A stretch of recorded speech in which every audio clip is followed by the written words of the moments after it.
आज का हमारा पहला स्ट्रक्चर है गाइस, आप रहने दो। कई बार आप ऐसे बोलते हैं आप रहने दो वो कर लेगा, या फिर आप रहने दो मैं कर देता हूँ। तो ऐसे हिंदी सेंटेंसेस को इंग्लिश में ट्रांसलेट करने के लिए आप यू लेट इट बी का यूज़ करेंगे। कैसे करना है एग्जाम्पल देखिए, आप रहने दो मैं कर दूंगा, यह मुझे पता है कैसे करना है। आप इसे इंग्लिश में बना सकते हैं और बोल सकते हैं you let it be I will do it, I know how to do it. You let it be I will do it, I know how to do it. एक और एग्जाम्पल देखिएगा, इस बात ज़्यादा क्लियर होगी।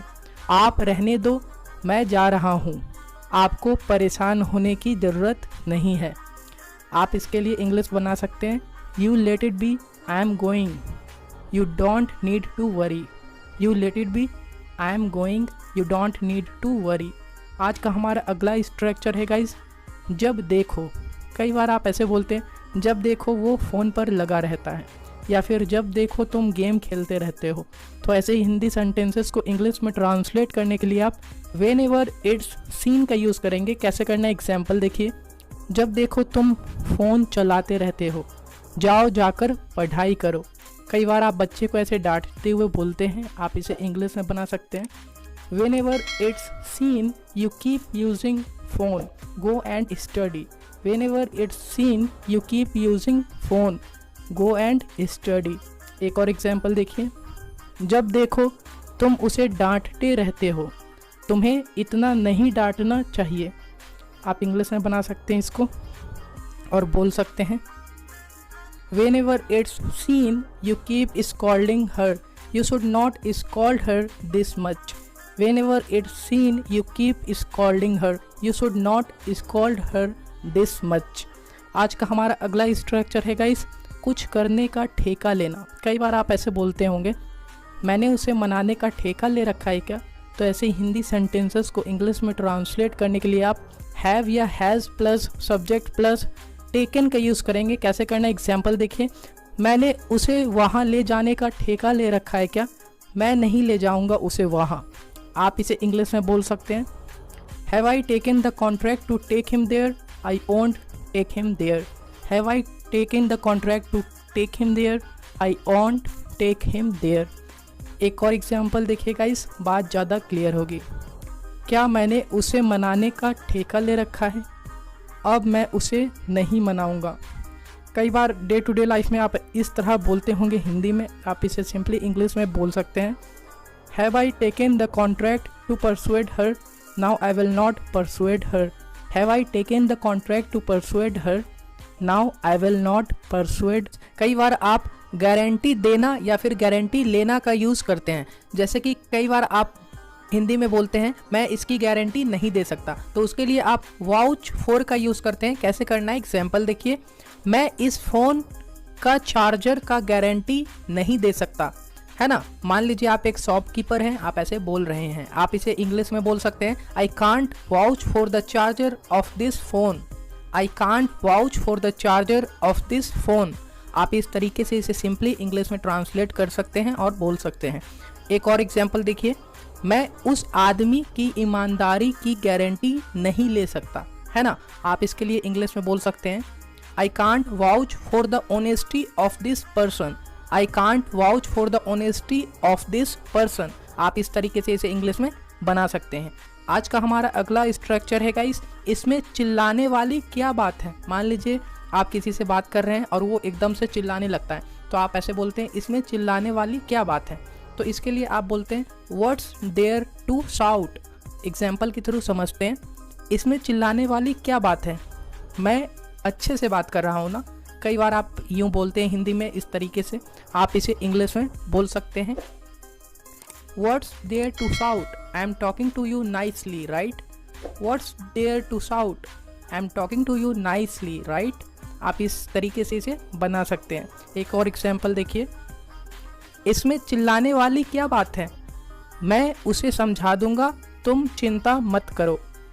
आप इसके लिए सिंपली इंग्लिश में ट्रांसलेट कर सकते हैं और बोल सकते हैं what's there to shout, I will make him understand, you don't worry. What's there to shout, I will make him understand, you don't worry. आप इस तरीके से इसका यूज़ करते हैं। आज का हमारा अगला स्ट्रक्चर है गाइस, ज़्यादा मुश्किल ना होना, है ना। आप कई बार ऐसे बोलते हैं पैसा कमाना उतना ज़्यादा मुश्किल नहीं है, तो इसके लिए आप रॉकेट साइंस का यूज़ कर सकते हैं। कैसे करना है एग्जाम्पल के थ्रू समझते हैं।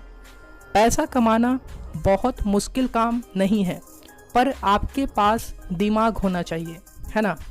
इसके लिए आप सिंपली इंग्लिश में ट्रांसलेट कर सकते हैं और बोल सकते हैं earning money is not a rocket science but you should have brain. Earning money is not a rocket science but you should have brain. आप इस तरीके से इसका यूज़ करते हैं। एक और एग्जाम्पल देखिए, बात ज़्यादा क्लियर होगी। गाड़ी चलाना ज़्यादा मुश्किल नहीं है अगर आपको चलाना आता हो। आप इसके लिए सिंपली इंग्लिश में ट्रांसलेट कर सकते हैं और बना सकते हैं driving a car is not a rocket science if you know how to drive. Driving a car is not a rocket science if you know how to drive. मन ही मन में, कई बार आप ऐसे बोलते हैं वह मन ही मन में कुछ बोल रहा था, या फिर वह मन ही मन में गुस्सा है। तो ऐसे हिंदी सेंटेंसेस को इंग्लिश में ट्रांसलेट करने के लिए आप इनवर्डली का यूज़ करते हैं। कैसे करना है एग्जाम्पल देखिए। वह मन ही मन में कुछ बोल रहा था, मुझे अच्छे से सुनाई नहीं दिया। You can say in English guys, he was inwardly speaking something I couldn't hear properly. He was inwardly speaking something I couldn't hear properly. आप इस तरीके से इसे बना सकते हैं। एक और एग्जाम्पल देखिए। मैं मन ही मन में सोच रहा था तुम्हारे बारे में और तुम आ गए। You can say I was inwardly thinking of you and here you came. I was inwardly thinking of you and here you came. आज का हमारा अगला स्ट्रक्चर है गाइस, ध्यान में रखकर। कई बार आप ऐसे बोलते हैं यह बात को ध्यान में रखकर आगे कुछ करना। तो ऐसे हिंदी सेंटेंसेस को इंग्लिश में ट्रांसलेट करने के लिए आप कीपिंग इन माइंड का यूज़ करेंगे। कैसे करना है एग्जाम्पल के थ्रू समझते हैं। यह बात को ध्यान में रखकर उसके साथ कहीं जाना। आप किसी को ऐसे बोल रहे हैं, आप इसे इंग्लिश में बोल सकते हैं keeping this matter in mind, you will go with him anywhere. Keeping this matter in mind, you will go with him anywhere. एक और एग्जाम्पल देखिए गाइस। मैं आपकी बात को ध्यान में रखकर आपके लिए कुछ लाया हूँ। तो गाइस आप इसे सिंपली इंग्लिश में बोल सकते हैं Keeping your matter in mind, I have brought something for you. Keeping your matter in mind, I have brought something for you. आप इस तरीके से इसे इंग्लिश में बोल सकते हैं। आज का हमारा अगला स्ट्रक्चर है गाइस के शक पर। कई बार आप ऐसे बोलते हैं चोरी करने के शक पर उसे गिरफ्तार कर लिया गया। तो ऐसे हिंदी सेंटेंसेस को इंग्लिश में ट्रांसलेट करने के लिए आप इन सस्पिशन ऑफ का यूज़ करेंगे। कैसे करना है एग्जाम्पल देखिए। लड़की को छेड़ने के शक पर एक लड़के को बुरी तरह पीटा गया। आप बना सकते हैं इसे a boy was beaten brutally on suspicion of molesting a girl. A boy was beaten brutally on suspicion of molesting a girl. एक और एग्जाम्पल देखिएगा इस चोरी करने के शक पर उसे गिरफ्तार कर लिया गया। गाइस आप डे टू डे लाइफ में ऐसे सेंटेंसेस सुनते होंगे, आप इसे इंग्लिश में बना सकते हैं He has been arrested on suspicion of stealing. He has been arrested on suspicion of stealing. आप इस तरीके से इसका यूज़ कर सकते हैं। आज का हमारा अगला स्ट्रक्चर है गाइस जल्द ही बनने वाला। कई बार आप ऐसे बोलते हैं वह जल्द ही बहुत अमीर बनने वाला है, या फिर मैं जल्द ही एक एक्टर बनने वाला हूँ। तो ऐसे हिंदी सेंटेंसेस को इंग्लिश में ट्रांसलेट करने के लिए आप सून टू बी का यूज़ करेंगे। कैसे करना है एग्जाम्पल देखिए।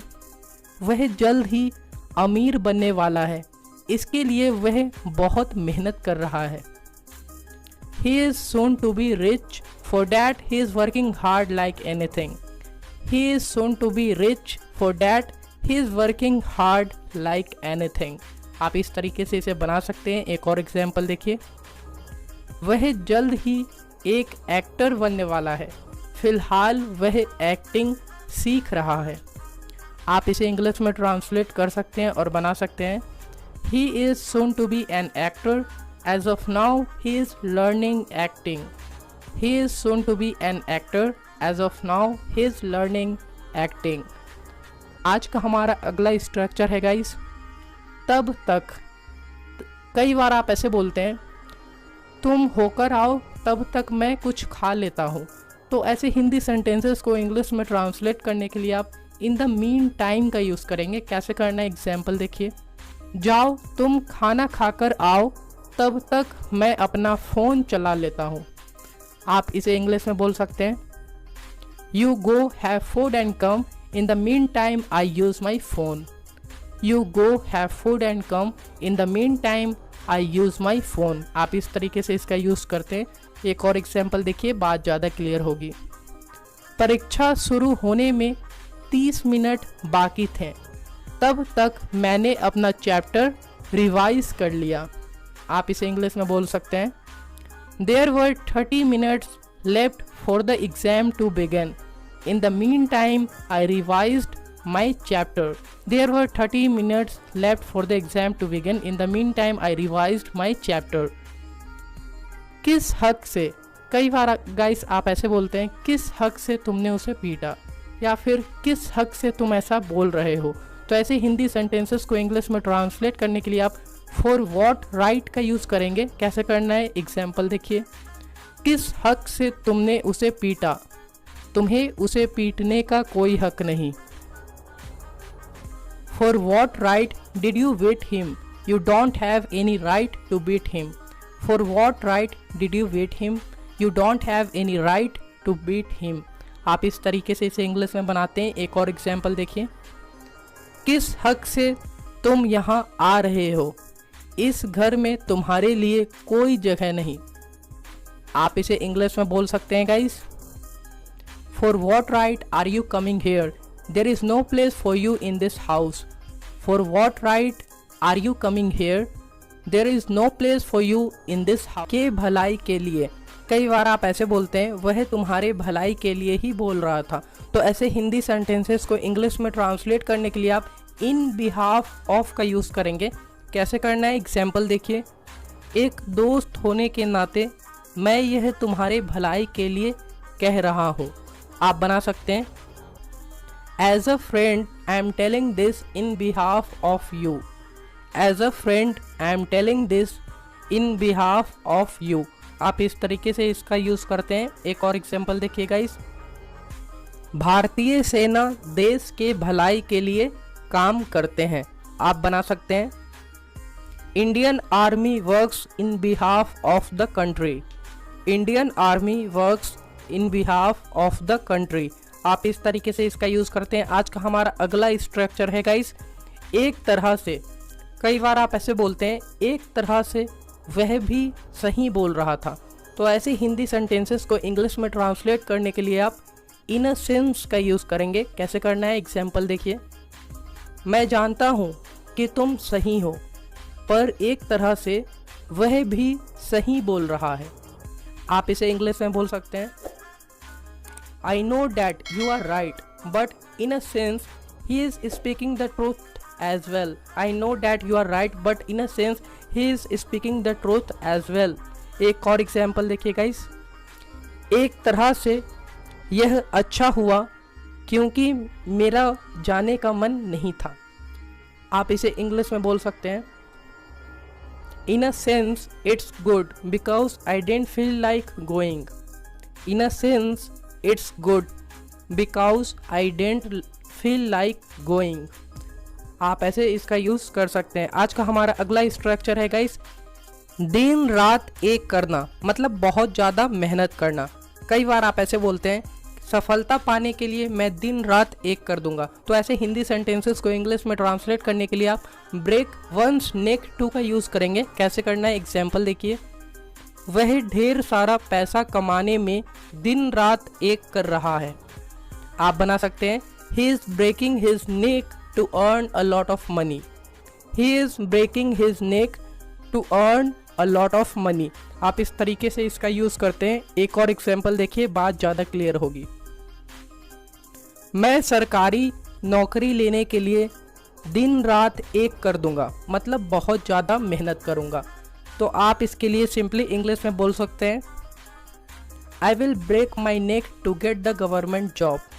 I will break my neck to get the government job. आप इस तरीके से इसका यूज़ कर सकते हैं गाइस। आज का हमारा अगला स्ट्रक्चर है कुछ तो बात है नहीं तो। कई बार आप ऐसे बोलते हैं कुछ तो बात है नहीं तो वह इस तरह से बात नहीं करता है। तो ऐसे हिंदी सेंटेंसेस को इंग्लिश में ट्रांसलेट करने के लिए आप something must be there otherwise का यूज़ करेंगे। कैसे करना है एग्जाम्पल देखिए। कुछ तो बात ज़रूर है नहीं तो वह इस तरह से बात नहीं करता है। आप इसे इंग्लिश में बोल सकते हैं something must be there otherwise he doesn't talk like this. Something must be there otherwise he doesn't talk like this. आप इस तरीके से इसे बोल सकते हैं। एक और एग्जाम्पल देखिए गाइस। कुछ तो बात ज़रूर है नहीं तो तुम बिना काम के यहाँ नहीं आते हो। आप इसे इंग्लिश में बोल सकते हैं something must be there otherwise you don't come here without work. Something must be there otherwise you don't come here without work. आप इस तरीके से इसे इंग्लिश में बोल सकते हैं। आज का हमारा अगला स्ट्रक्चर है गाइस तेज तो है ही, मतलब कुछ तो है ही। कई बार आप ऐसे बोलते हैं उसके पास पैसा है, गाड़ी है और वह सुंदर तो है ही। तो ऐसे हिंदी सेंटेंसेस को इंग्लिश में ट्रांसलेट करने के लिए आप नॉट टू मेंशन का यूज़ करेंगे। कैसे करना है एग्जाम्पल देखिए। वह बहुत अमीर है, लंबा है और तेज तो है ही। तो आप इसके लिए बनाते हैं he is very rich taller not to mention intelligent. He is very rich taller not to mention intelligent. आप इस तरीके से इसका यूज़ करते हैं। एक और एग्जाम्पल देखिए गाइस। उसके पास आईफोन है, वन प्लस है और सैमसंग तो है ही। मतलब सैमसंग के बारे में क्या कहना, वो तो पता ही है कि है ही। He has an iPhone, OnePlus not to mention Samsung. He has an iPhone, OnePlus not to mention Samsung. आप इस तरीके से इसका यूज़ करते हैं। आज का हमारा अगला स्ट्रक्चर है गाइस के मुताबिक या फिर के हिसाब से। कई बार आप ऐसे बोलते हैं उम्र के मुताबिक वह छोटा दिखता है। तो ऐसे हिंदी सेंटेंसेस को इंग्लिश में ट्रांसलेट करने के लिए आप इन कीपिंग विद का यूज़ करेंगे। कैसे करना है एग्जाम्पल देखिए। वह अपने उम्र के मुताबिक या फिर उम्र के हिसाब से जवान दिखता है। तो आप इसके लिए बना सकते हैं he looks younger in keeping with his age. He looks younger in keeping with his age. आप इस तरीके से इसका यूज़ कर सकते हैं गाइस। एक और एग्जाम्पल देखिए, बात ज़्यादा क्लियर होगी। यह कवर मोबाइल के मुताबिक बहुत सस्ता है। मतलब यह कवर मोबाइल के हिसाब से बहुत सस्ता है। This cover is very cheap in keeping with the mobile. This cover is very cheap in keeping with the mobile. आप इस तरीके से इसे सिंपली इंग्लिश में ट्रांसलेट कर सकते हैं गाइस। तो गाइस आज की वीडियो लेक्चर आप लोगों के लिए काफ़ी ज़्यादा यूज़फुल रही होगी। तो वीडियो को लाइक, शेयर एंड सब्सक्राइब जरूर करिएगा। आप हमें कमेंट बॉक्स में बताएं कि आज की वीडियो लेक्चर आप लोगों को कैसी लगी। सो मिलते हैं अगली वीडियो में एक और नॉलेजेबल वीडियो के साथ। Till then take care and good luck.